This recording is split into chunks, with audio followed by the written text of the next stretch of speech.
নমস্কার, আমি আপনার জ্যোতিষ বন্ধু সৌমিক। আজকে একটি অত্যন্ত গুরুত্বপূর্ণ বিষয় নিয়ে আলোচনা করব, সেটা হলো কুম্ভ রাশির জাতক জাতিকাদের এই বছরের শেষ মাস কেমন যাবে সেই বিষয় নিয়ে আজকে এই ভিডিওতে ডিটেলে আলোচনা করব। তো আপনার কাছে অনুরোধ যে এই ভিডিওটা ভালো লাগলে চ্যানেলটা সাবস্ক্রাইব করবেন, ভিডিওটা লাইক করবেন এবং শেয়ার করবেন।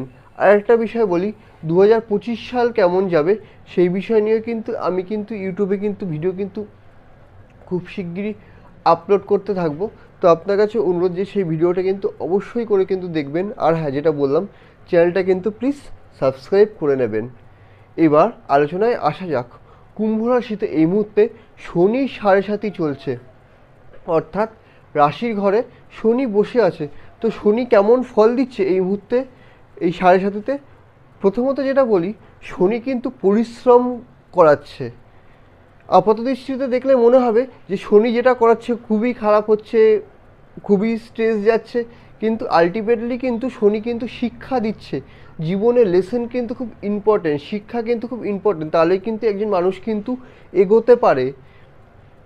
তো এই মুহূর্তে হ্যাঁ, শনি একটু টাফ টাইম দিচ্ছে, কিন্তু সেটা আপনার ভালোর জন্য। দ্বিতীয় ঘরে লগ্নে এই মুহূর্তে রাশি ঘরে শনি বসে আছে। রবি এই মুহূর্তে 9th হাউসে বসে আছে, অর্থাৎ আপনার শরীর নিয়ে তেমন কোনো চিন্তার কারণ দেখতে পাচ্ছি না। তবে হ্যাঁ, মঙ্গল নিচস্থ অবস্থান করে আছে, যেটা খুব একটা ভালো সাইন না। অর্থাৎ মাথা ব্যথা হওয়ার একটু টেন্ডেন্সি থাকতে পারে। মাথা গরম যাতে না হয় সেটা আপনি আপনারা একটু নজর দেবেন। এরপরে যে বিষয় নিয়ে আলোচনা করব, দ্বিতীয় ঘরে রাহু বসে আছে, অর্থাৎ আত্মীয় স্বজনের সাথে একটু সম্পর্কে ডিস্টার্ব আসার সম্ভাবনা আছে, দূরত্ব আসার সম্ভাবনা আছে। 4th হাউসে বৃহস্পতি বসে আছে, যে অবস্থানটা শুভ, অর্থাৎ 4th হাউসে বৃহস্পতি গৃহে শান্তি বজায় থাকবার বিশেষ সম্ভাবনা রয়েছে। এবার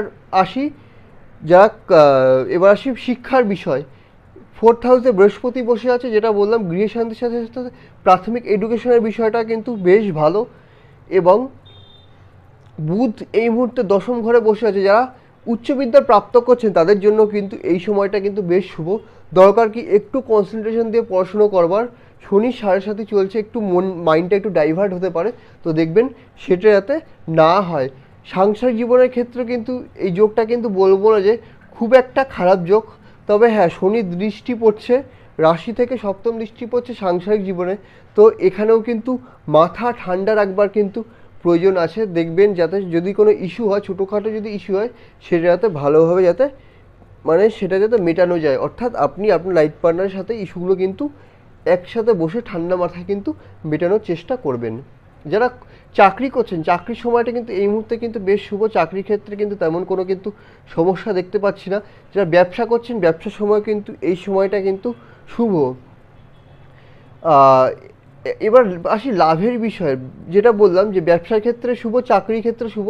তো এখান থেকে প্রফিট আর্ন করার বিশেষ সম্ভাবনা আমি দেখতে পাচ্ছি ব্যবসার ক্ষেত্রে। চাকরি থেকে তো প্রফিট আর্ন হয় না, চাকরি থেকে স্যালারি পাওয়া যায়। তো ব্যবসার ক্ষেত্রে প্রফিট আর্ন আমি দেখতে পাচ্ছি।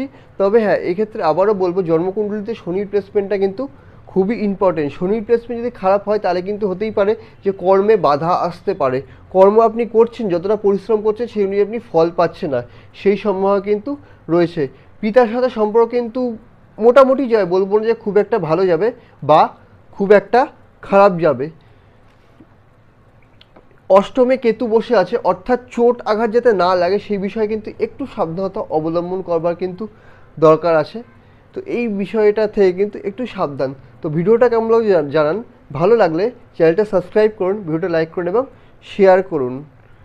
আর একটা বিষয় বলি, জন্মছক ভেদে ফলের পার্থক্য ঘটতেই পারে, তার কারণ সবার জন্মছক তো সমান হয় না।